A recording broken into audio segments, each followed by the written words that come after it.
Assalamu alaikum. Myself Shamresh Shahid. I'm a personal fitness trainer and exercise therapist. आज का मेरा topic stroke patients के लिए है कि वो कौन से एक्सरसाइज प्रोग्राम को फॉलो करके अपनी क्वालिटी ऑफ लाइफ को बेहतर कर सकते हैं। सो इस वीडियो को एंड तक देखिएगा। मैं आपसे 1 मंथ एक्सरसाइज प्रोग्राम भी शेयर करूंगा और आपने कोशिश करनी है कि आपने मेरी तमाम इंस्ट्रक्शंस को और एक्सरसाइज को फॉलो करना है ताकि आप बेहतर तौर पे अपने एक्सरसाइजेस को परफॉर्म कर सकें। सबसे पहले मैं आपसे डिस्कस करूंगा कि स्ट्रोक क्या है।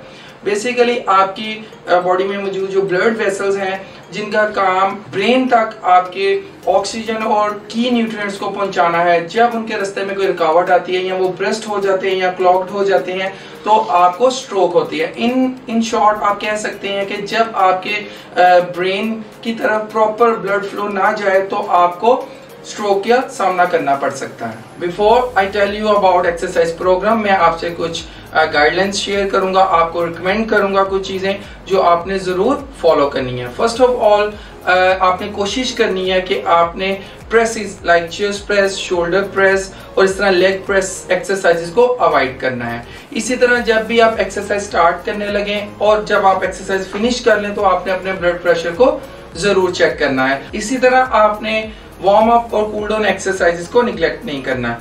इसके साथ साथ आपने कोशिश करनी है जब भी आप एक्टिविटी स्टार्ट करें तो आपने ग्रेजुअली स्टार्ट करना है। आपने आपकी जो इंटेंसिटी है उसको हाई नहीं रखना, कोशिश करना है आप 40% इंटेंसिटी से शुरू करें। इसी तरह अगर आप स्ट्रेंथ ट्रेनिंग परफॉर्म कर रहे हैं तो उसमें भी आप कोशिश करें कि आप जो मैक्सिमम 10 रैप्स हैं उनको फॉलो करें, लेकिन पहले आप विदाउट वेट्स इन एक्सरसाइजेस को परफॉर्म करेंगे, देन आप कुछ रेजिस्टेंस ऐड कर सकते हैं। और इसी तरह आपने इन एक्सरसाइजेस को भी 3 to 5 times in a week perform करना है। और अगर आप फ्लेक्सिबिलिटी की एक्सरसाइज परफॉर्म करेंगे तो वो आपने 5 टाइम्स इन अ वीक करनी है, बिकॉज फ्लेक्सिबिलिटी में आप डायनामिक स्ट्रेचिंग कर सकते हैं और स्टैटिक स्ट्रेचिंग, और ये दोनों स्ट्रेचिंग आप एज अ वार्म अप और कूल डाउन एक्सरसाइजेस के तौर पे कर सकते हैं। ओके, अब मैं आपसे डिस्कस करूंगा कि एक स्ट्रोक पेशेंट के लिए उसका एक्सरसाइज प्रोग्राम कैसा होना चाहिए, कौन से फिटनेस कंपोनेंट उसके प्रोग्राम में इंक्लूड होने चाहिए। फॉर एग्जांपल उसके प्रोग्राम में एरोबिक एक्टिविटी होनी चाहिए उसके, ताकि उसका जो कार्डियोवैस्कुलर सिस्टम है, उसका लंग्स और हार्ट प्रॉपर्ली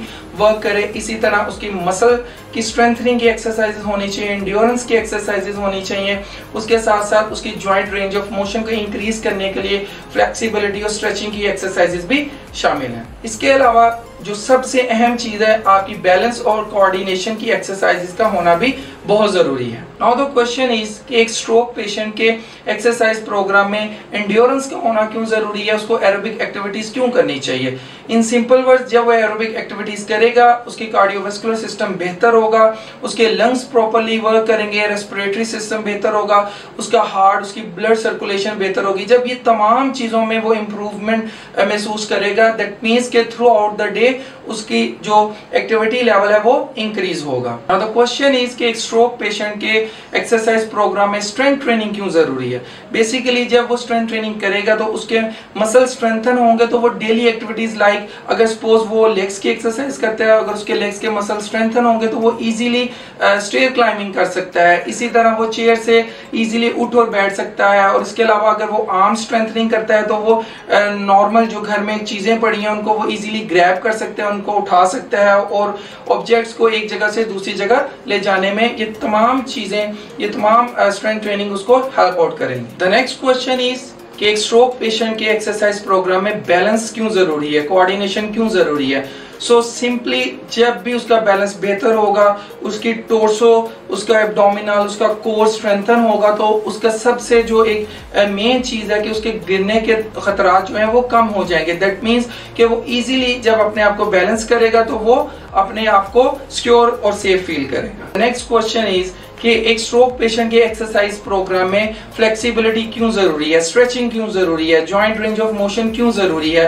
तो इन सब का आंसर ये कि जब वो स्ट्रेचिंग परफॉर्म करेगा, फ्लेक्सिबिलिटी की एक्सरसाइजेस परफॉर्म करेगा, तो जब उसके मसल्स रिलैक्स होंगे, जॉइंट्स लुब्रिकेट होने की वजह से उनकी मूवमेंट में इंक्रीज होगा, तो वो इजीली चीजों को हैंडल कर सकता है। दैट मीन्स कि वो उसकी रेंज ऑफ मोशन जब इंक्रीज होगी तो वो तमाम चीजों को जो वो पहले लिफ्ट नहीं कर सकता after doing stretching, after doing flexibility exercises वो इस काबिल हो जाएगा कि वो इन तमाम चीज़ों को इजीली ग्रैब कर सकता है। अब मैं आपसे 1 मंथ एक्सरसाइज प्रोग्राम शेयर करूंगा जिसमें मैंने तमाम फिटनेस कंपोनेंट्स को इंक्लूड किया है। दैट मीन्स कि मैंने अगर बैलेंस की बात की है तो मैंने बैलेंस की 2 to 3 एक्सरसाइजेज ऐड की है। इसी तरह मैंने जब स्ट्रेंथ ट्रेनिंग की बात की है जिसमें मैंने मेजर जो आपकी शोल्डर की एक्सरसाइजेज हैं, उसी तरह आपकी आर्म्स की एक्सरसाइजेज और लेग्स की एक्सरसाइजेज हैं, इनको इंक्लूड किया है। और इसके साथ साथ जब मैंने फ्लेक्सिबिलिटी की बात की है तो फ्लेक्सिबिलिटी में मैंने स्टैटिक स्ट्रेचिंग को ऐड किया है और इन तमाम को कंबाइन किया गया है और it is just like 10 to 12 exercise. So art में आप स्लोली जाएं, 1 सेट परफॉर्म करें इन तमाम एक्सरसाइज का और रेपिटेशन 10 to 12 भी हो सकती हैं, बट ग्रेजुअली आप सेट्स को इंक्रीज करें, रेपिटेशंस को आप सेम ही रखें और आप इस तरह वॉल्यूम, दैट मीन्स कि आप अगर स्ट्रेंथ ट्रेनिंग कर रहे हैं तो आप उसमें वेट्स का भी एडिशन कर सकते हैं।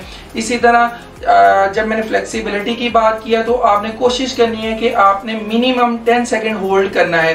देन वंस अगेन ग्रेजुअली जब आप 2nd वीक, 3rd वीक और इवन 4th वीक पे जाएंगे तो आपने इसको इंक्रीज करते जाना है। वीकली बेस के ऊपर आप 5 सेकेंड्स कोशिश करें कि इसका एडिशन हो। दैट मीन्स 2nd वीक आपका 10 सेकेंड से 15 सेकेंड होगा, इसी तरह आपका नेक्स्ट 20 सेकेंड तक। और बट कीप इन माइंड कि आपने मैक्सिमम 30 सेकेंड होल्ड करना है। इसी तरह जब बैलेंस की बात की है मैंने तो बैलेंस में भी आपने कोशिश करना है कि 10 to 15 सेकेंड आप ट्राई करें और उस चीज को जिस पे आप अपने आप को बैलेंस कर रहे हैं तो वो होल्ड करें। सपोज अगर आप स्टेबिलिटी बॉल पे बैलेंस कर रहे हैं तो आपने उधर होल्ड करना है। अपने अगर लेग्स की एक्सरसाइज उस पर परफॉर्म की है तो आपने लेग्स की मूवमेंट को उस पर होल्ड करना है। स्ट्रोक पेशेंट के लिए जो फर्स्ट मंथ है इट्स वेरी क्रिटिकल और स्पेशली जो आफ्टर डिस्चार्ज उसका जो फर्स्ट वीक है that is the most important thing कि आपने फर्स्ट वीक में अपने एरोबिक एक्टिविटीज को किस तरह परफॉर्म करना है। तो इधर मैं आपको एक टिप देता हूं कि जो आपका रेस्टिंग हार्ट रेट है आपने कोशिश करनी है कि जब आप कोई भी एक्टिविटी एरोबिक परफॉर्म करें तो उसमें जस्ट 10 to 20 उसका एडिशन है। दैट मीन्स अगर आपका हार्ट रेट 70 है तो वो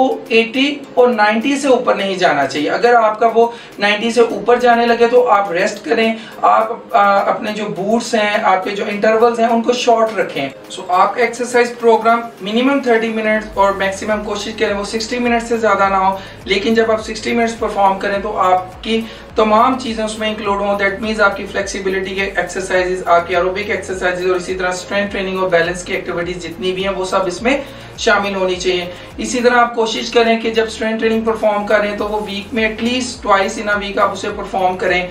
कोशिश करनी है कि एरोबिक की जो एक्सरसाइजेज हैं वो आपने थ्रू आउट द वीक करनी है और इसी तरह flexibility. Hope you like my video, so please share it with your friends and family. Also subscribe to my channel and press bell icon to get regular information about health and